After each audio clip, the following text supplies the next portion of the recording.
tal amigos y amigas? Nuevamente es un gusto estar con ustedes el día de hoy acá en Crea Activamente.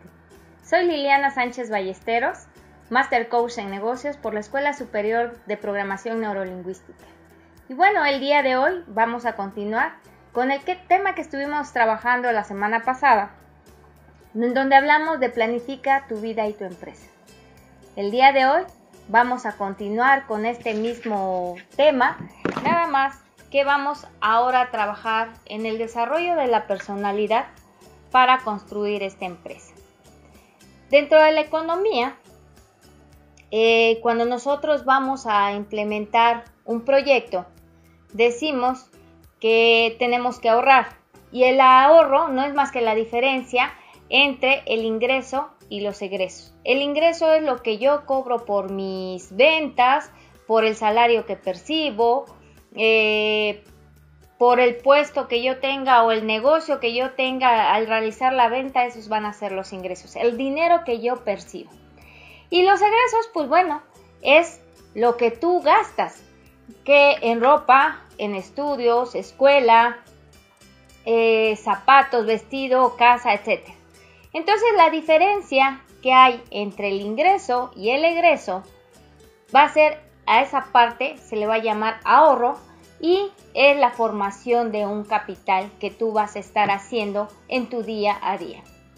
Esto se aplica tanto a la familia como en las empresas e inclusive entre los mismos gobiernos de los países. ¿Por qué hablo de esto? Porque el ahorro va a ser la base para que tú inicies tu negocio.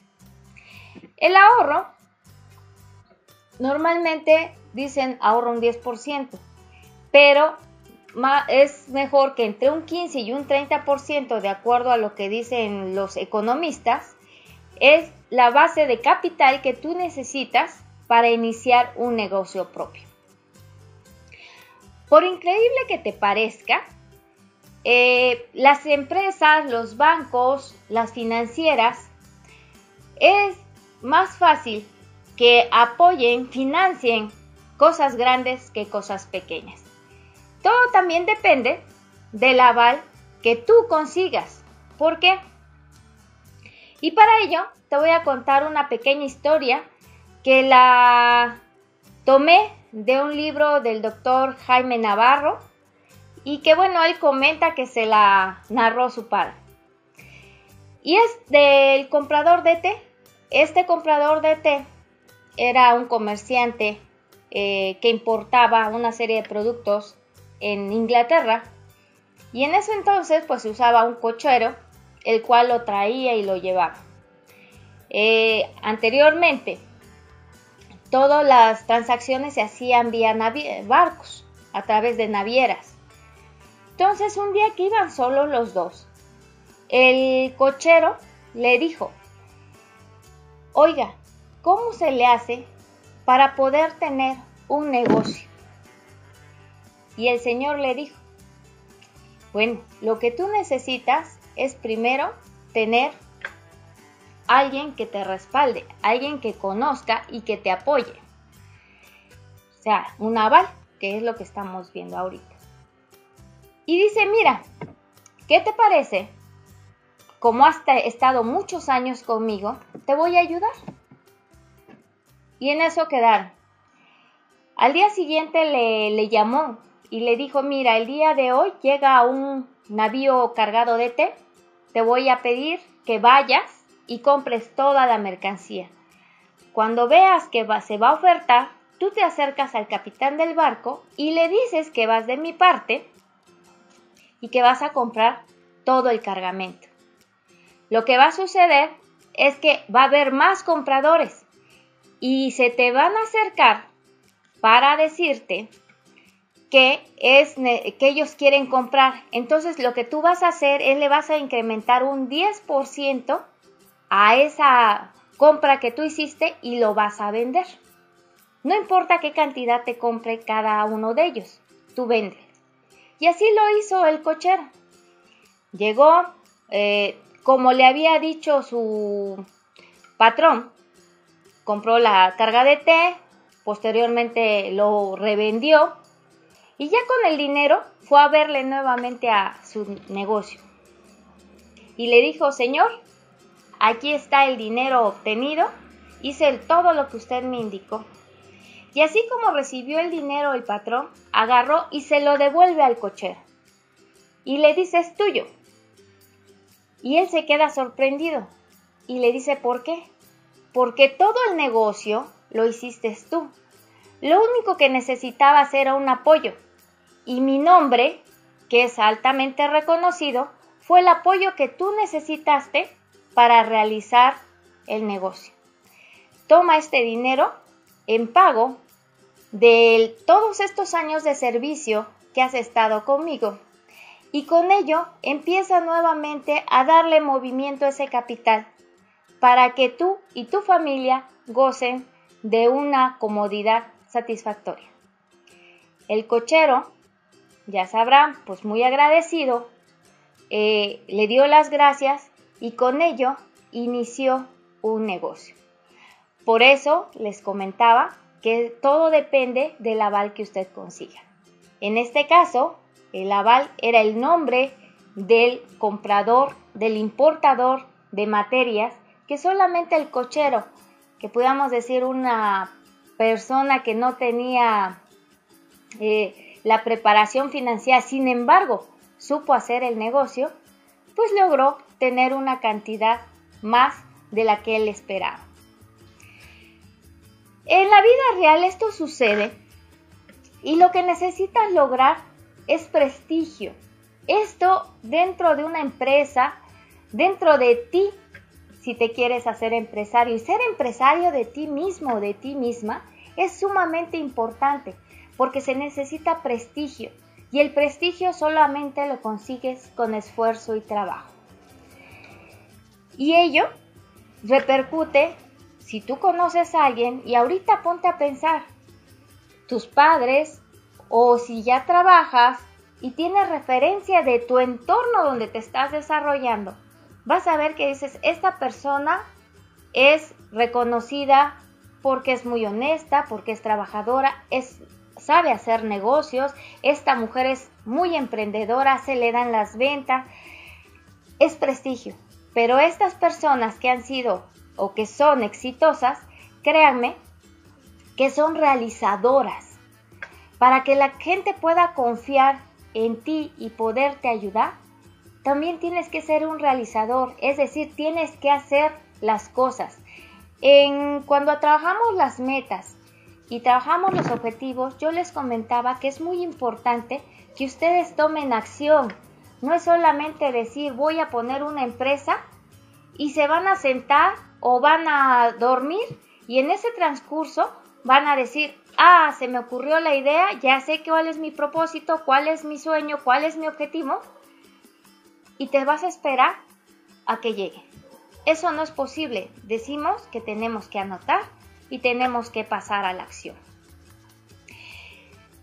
Cuando nosotros percibimos un recurso, un ingreso, hay que tratar de gastarlo en cosas productivas y no derrochar tus ahorros. A veces, la sociedad, los grandes anuncios publicitarios y las grandes cadenas nos invitan a que podamos accesar a ciertos servicios, a ciertos bienes materiales que nos permitan estar como a la par del entorno donde estamos o bien nada más por divertirte y por hacerte que tú erogues ese recurso. Yo te sugiero que cada que vayas a hacer un gasto, te preguntes si realmente es necesario hacerlo. Si eso que tú vas a gastar no se puede suplir con algo que ya tienes en existencia en la casa. Si tú ante esta pregunta dices sí, pues bueno, sustitúyelo. Si te dice no, pues entonces gástalo, cómpralo, adquiérelo. Pero no derroches tu dinero a nada más porque sí.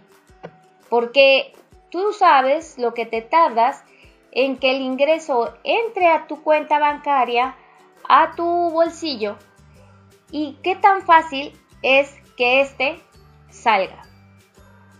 Bueno, continuamos después de una pequeña pausa con este interesante tema.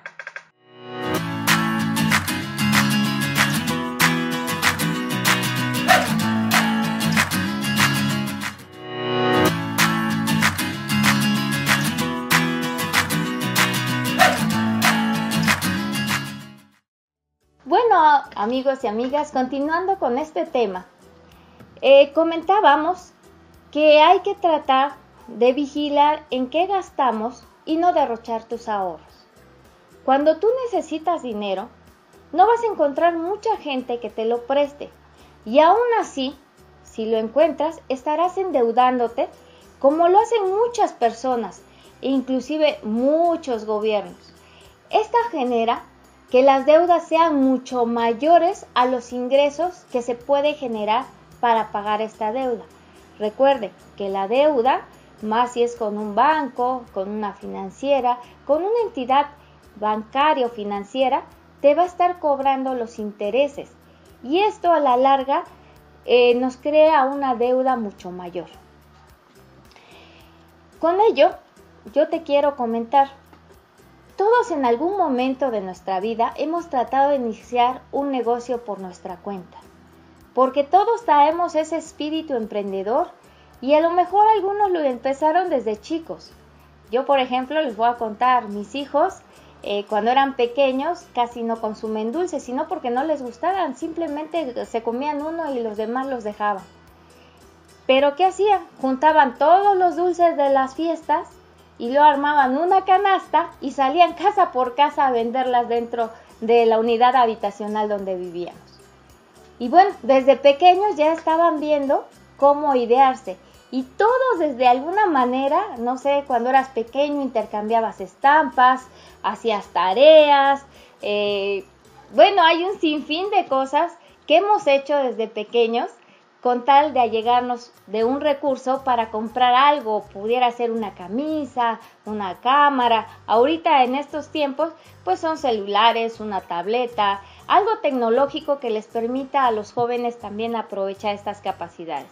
Y si nosotros como adultos decidimos también emprender un negocio, finalmente lo que estamos buscando es esta libertad financiera, es decir, poder yo disfrutar de una vida con alta calidad, que yo pueda disfrutar a mi familia, a mis hijos, a mis padres, que pueda viajar, que pueda comprar satisfactores, pueda comprar ropa, lo que tú quieras hacer, pero todos buscamos tener esa solvencia financiera que no me permita al final de mes o al final de quincena o como te paguen en tu país o cobrar por hora y decir ya tengo recurso para poder gastarlo en cosas que necesito.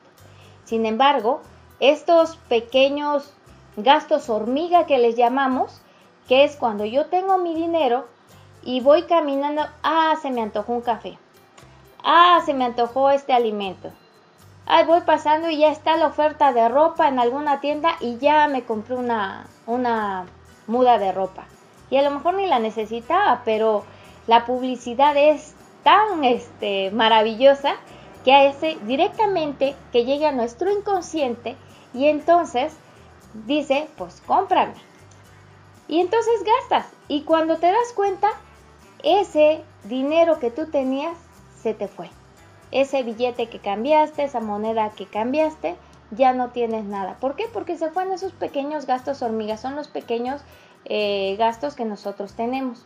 Yo te voy a recomendar que por lo menos durante un mes, allégate de una pequeña libreta y ve anotando en el día, en todo lo que gastas. Lo que compraron tus hijos, si se les antojó una golosina saliendo del colegio, si tú caminando se te antojó un jugo, un refresco, lo que hayas gastado, hasta los pagos que realices, anótalos. Y ahí te vas a dar cuenta en dónde es que se está yendo todo tu capital. Y eso te va a permitir que entonces puedas empezar a generar un ahorro, para que puedas tú empezar a emprender tu pequeña empresa.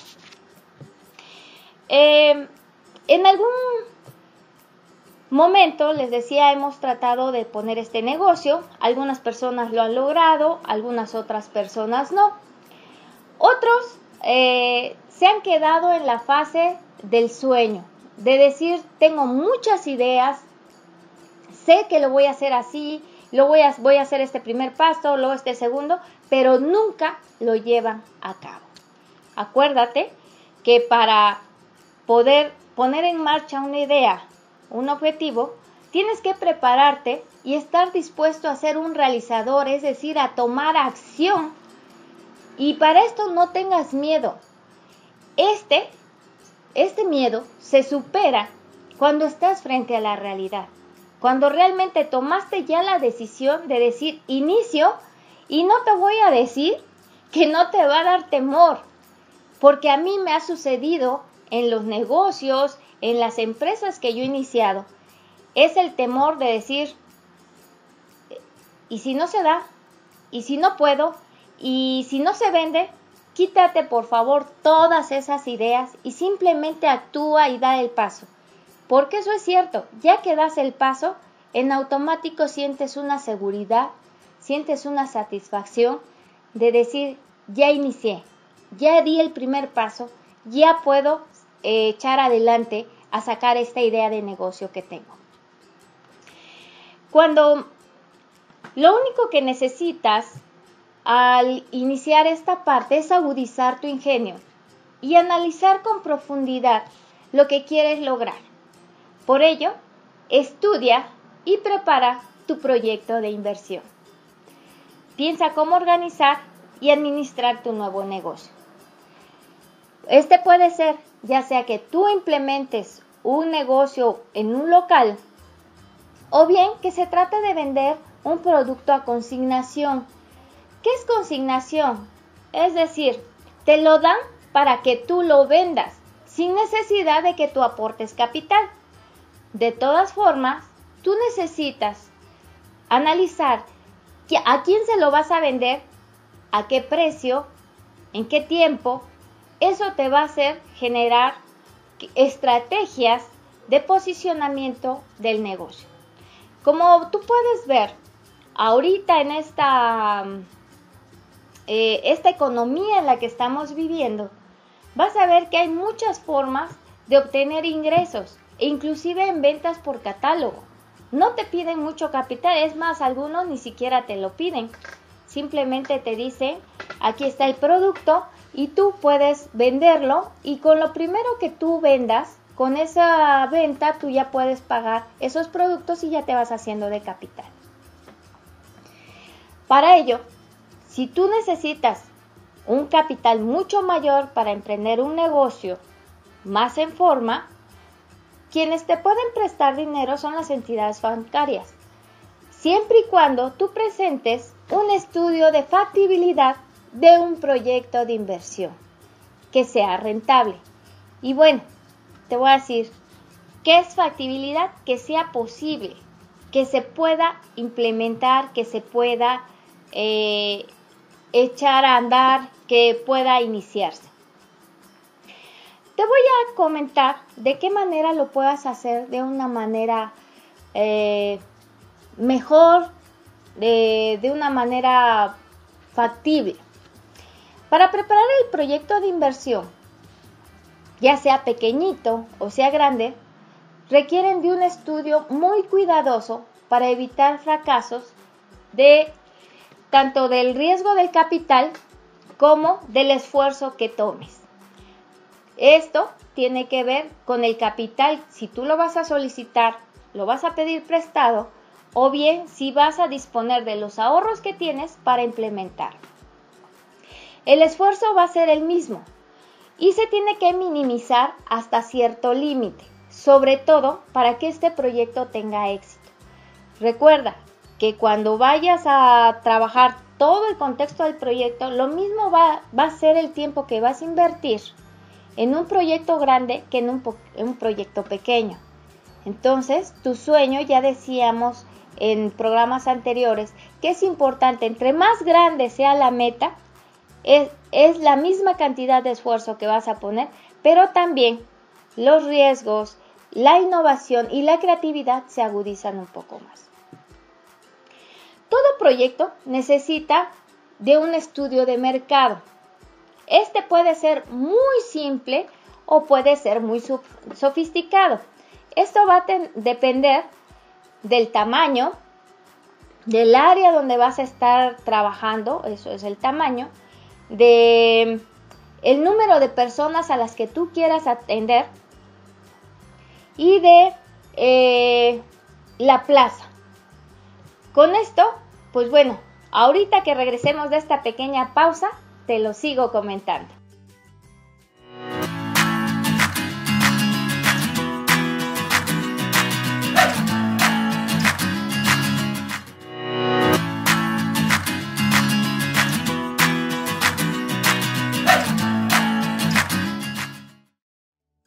Bueno, continuando con el tema, estamos en la parte de mercado.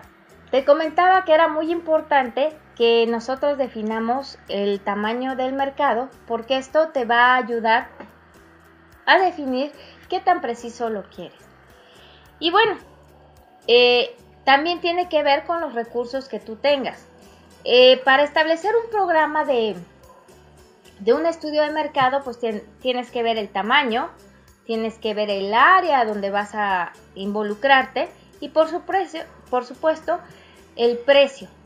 No es lo mismo que yo contrate una serie de encuestadores si mi área va a ser un pueblo, un pequeño condado, así yo lo quiero hacer de una parte local a una parte regional o a una parte estatal o transnacional, dependiendo del tamaño del proyecto que tú quieras hacer. Eso tiene que ver con el costo, lo que te va a costar el que los encuestadores vayan y apliquen ese diseño de encuesta que tú realizaste. Pero también tiene que ver, te comentaba, con el tamaño del área donde vamos a estar. Y esto es muy importante, porque básicamente un estudio de mercado se basa en el análisis de la oferta y la demanda, teniendo como base lo que es el precio, la calidad, la cantidad, las fechas de entrega, la promoción y la publicidad.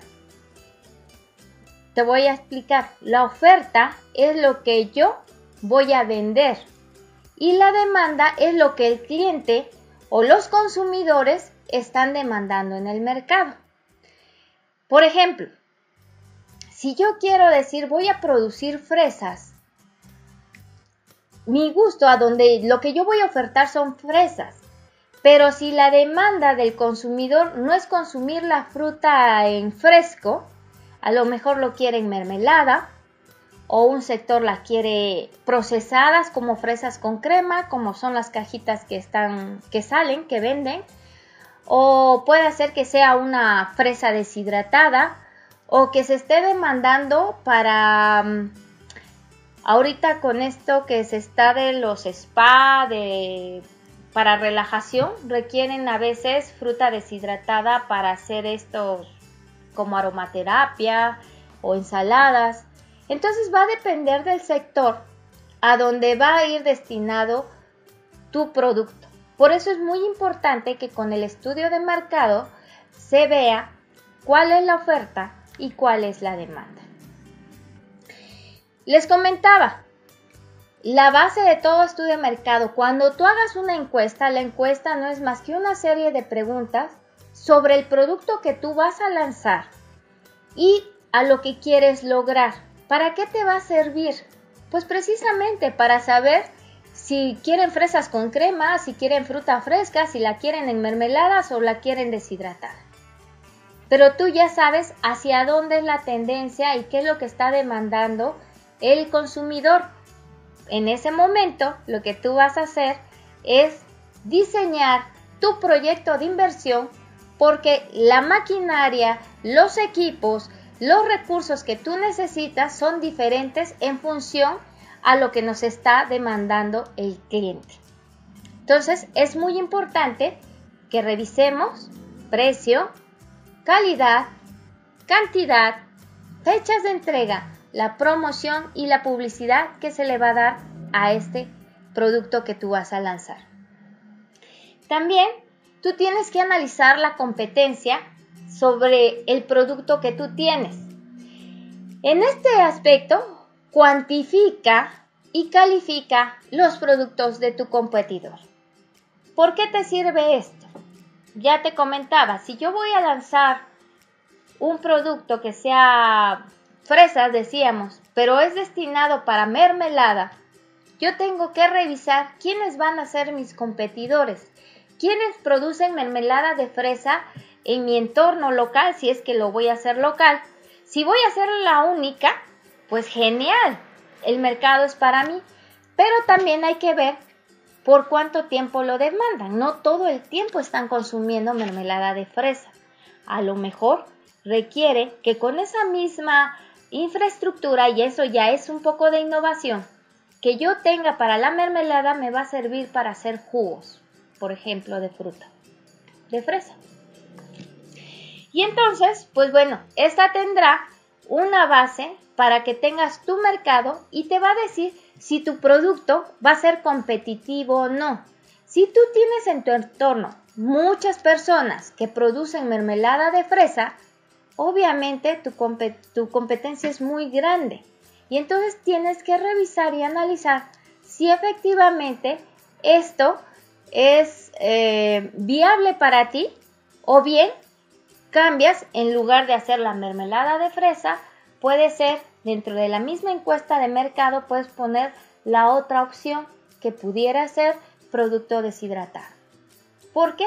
Porque a las personas ahorita tal vez les está interesando, como viajan mucho, llevar la fresa deshidratada que les permita en el lugar donde esté incorporarla a los alimentos que ellos lleven, o simplemente como una golosina, como un snack que tú puedas degustar en cualquier momento.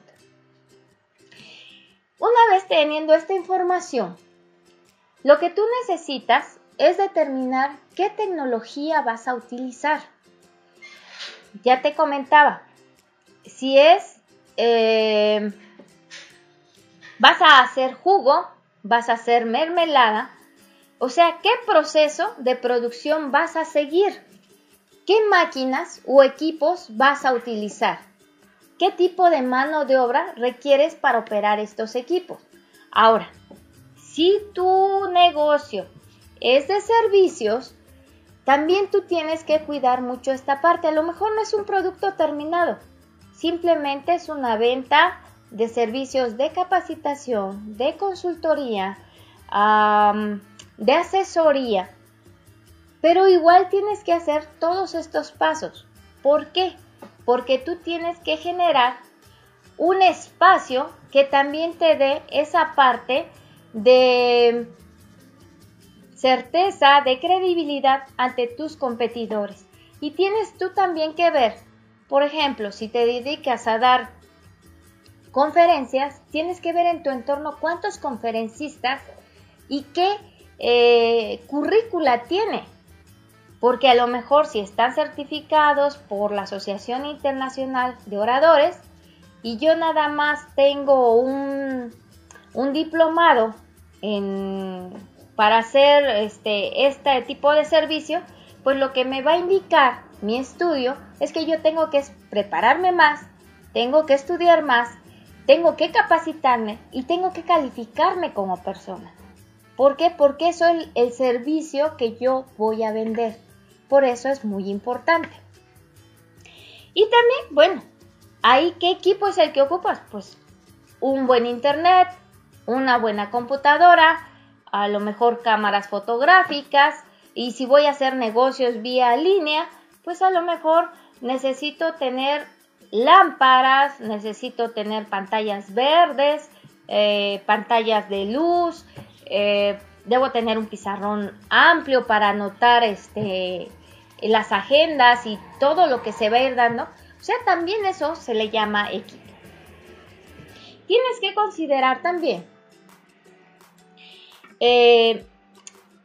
cuando tú estás trabajando, si tu proyecto es muy sofisticado, muy grande, yo te sugiero que precises tener un asesoramiento técnico en ingeniería de proyectos. Porque el proyecto, entre más grande es, es más complejo. Por otro lado, se va a determinar si tú necesitas construir un local o rentarlo, o vas a arrendar una nave industrial, o vas a poner un restaurante. ¿Qué es lo que vas a necesitar? Y a lo mejor no tienes mucha experiencia, entonces contrata un ingeniero que te realice este proyecto y después otra persona muy importante, un buen contador que te lleve bien lo que son tus costos y tus estados financieros.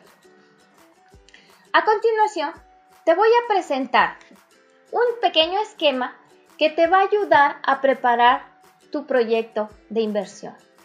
Lo primero que tienes que hacer una vez que ya hiciste este estudio de mercado, que ya viste la factibilidad de establecer ese proyecto, entonces tenemos que empezar a sentarnos a escribir.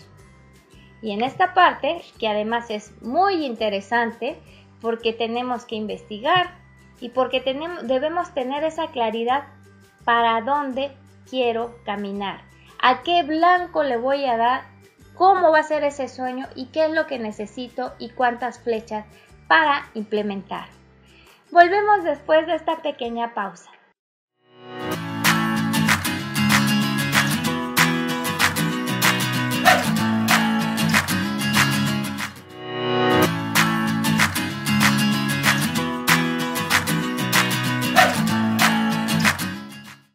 Y bueno, amigos y amigas, ya regresamos nuevamente en esta parte donde estábamos platicando de los objetivos del proyecto. Les comentaba, estos deben ser muy precisos y deben referirse a los puntos más importantes e informativos del mismo. Es decir, aquí tú lo que tienes que hacer es una descripción breve, ¿qué es lo que quiero yo lograr? ¿Cuál es el objetivo de poner esa empresa? A lo mejor, si es para el empacado de frutas, sería lograr posicionar la mermelada de fresa en un bote alargado, no sé, se me ocurre, ¿no? O podría ser, si es la fruta deshidratada, vender pequeñas porciones de 10 gramos que les permitan a los consumidores poderlas llevar a todos lados y que no sea como bromoso, como que ocupe mucho espacio para trasladar. Y bueno, ahí en los objetivos tú precisas qué es lo que tú quieres hacer, qué es lo que vas a lograr. También dentro de esta descripción breve, tú tienes que explicar las características que distingan al proyecto respecto a otros de los que están dentro del mercado. Ya te decía, si estás posicionando la mermelada de fresa, lo que vas a hacer es decir, vamos a estar localizados en esta área, vamos a utilizar esta tecnología, las características que va a tener el producto, si va a ser en tarro o va a ser en un bote alargado de esos que le llaman switch, que le aprietan y sale el chorrito. Va a ser líquida, va a ser más espesa con condición para que sea untable, o bien va a ser en pequeños sobres que yo voy a repartir a restaurantes para consumo personal. También en esa pequeña descripción de los objetivos, tú lo que tienes que hacer es dar las ventajas que deriven de la realización y la implementación de este proyecto. Por ejemplo, tú vas a generar a lo mejor 5 empleos dentro de tu entorno. Recuerda que te decía en programas anteriores que también la forma en que tú tienes para generar tu prosperidad, cuando tú tienes, tú puedes dar, y dentro de ese dar también es dar trabajo. Entonces tú dices, genero 5 empleos para personas que van a ganar tantos recursos. Y bueno, a lo mejor otra ventaja pudiera ser que se va a comprar la producción de fresa a los productores locales para evitar que haya un intermediarismo que pueda quitarle sus ganancias. Que vas a garantizar un precio justo, es decir, le vas a pagar más allá de lo que ellos invierten. Eso es un precio justo. Que no abusemos como los intermediarios que de repente compran el producto y el que menos gana pues es el productor. Entonces tenemos que empezar a cuidar esas partes. Tenemos que también hacer la identificación del producto. Identifica con claridad las características y especificaciones del producto que tú vas a lanzar al mercado, así como los principales subproductos. Por ejemplo, continuando con este ejemplo de la empresa de la mermelada, a lo mejor el producto principal puede ser la mermelada de fresa. Y un subproducto, con lo pequeño que quede, puedes generar una jalea o una pequeña pasta o unas paletas que pueden ser degustadas por los niños. Y si es de servicio, lo que tú vas a hacer, el producto principal, va a ser atención a seminarios o a empresas que estén dentro del entorno para dar la asesoría técnica, la asesoría que se requiera para el proyecto que te estén contratando. Y en los subproductos puede ser que tú hagas seminarios, conferencias, cosas como más en pequeño, dijéramos así, que no te demandan tanto tiempo, pero que te van a dejar una ganancia para ti mismo. Viene otro apartado dentro de esta introducción del proyecto, que no es más que la síntesis de resultados y el beneficio que vas a obtener con esa implementación. Las medidas que vas a tomar, como minimizar los riesgos a problemas anticipados. Es decir, si yo estoy en la producción de fresa, ¿cuál pudiera ser un problema anticipado? Que, por ejemplo, lloviera en ese momento y parte de la producción que tú ya tenías contratada con el productor se haya echado a perder. Ahí es, ¿qué voy a hacer si sucediera esa contingencia? ¿Cuál es mi alternativa para proveerme de materia prima? ¿No? Y si no está la fresa, pues a lo mejor ese es el rubro principal, pero a lo mejor se da otra fruta de temporada y entonces lo que puedes hacer es, con la misma maquinaria, puedas empacar otro tipo de fruta y entonces ya estás generando una alternativa también de producción dentro del entorno. Otro pudiera ser que, por ejemplo, el financiamiento que tú requieras no llegara con oportunidad. Si bien te lo van a dar, pero no te llega con oportunidad. ¿Qué es lo que vas a hacer en caso de que no tuvieras con oportunidad ese recurso? Tienes que tener siempre una segunda alternativa para poder atender. Del mismo modo, tú también tienes que ver las ventajas y beneficios y los aspectos positivos del proyecto. También debes considerar tu mercado. Ya decíamos, los estudios finales del estudio de mercado deben resumirse de tal forma que muestren la cuantía de la demanda actual y también futura de tus productos. Tengo que decir cuál es la capacidad instalada existente y proyectada en fracción de la demanda que va a atender el proyecto. Esto así de sistemático es cuántas personas me van a comprar esa mermelada en tarro.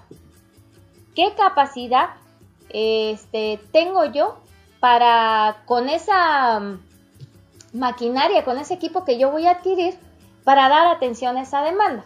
Y por supuesto, pues bueno, ¿qué fracción? Si la demanda es mucha, yo también tengo que especificar a qué fracción voy a atender. ¿A un 5% de esa población que me demanda? ¿A un 10%? ¿A un 15%? Eso lo tienes que escribir en base al análisis que hagas tú de ese estudio de mercado que contrataste o que tú realizaste. Posteriormente pasamos a lo que son características técnicas dentro de la elaboración de un proyecto. ¿Qué son las características técnicas? No son más que los aspectos más relevantes que justifican la viabilidad técnica del proyecto. Viabilidad es que sea posible de hacer, que lo podamos realizar, considerando el proceso de producción, la localización, la capacidad instalada y los equipos seleccionados. Hay que incorporar todo el resumen del análisis de costo que determine esta eficiencia del proyecto. Esto es muy importante y yo creo que es la parte central de cualquier proyecto.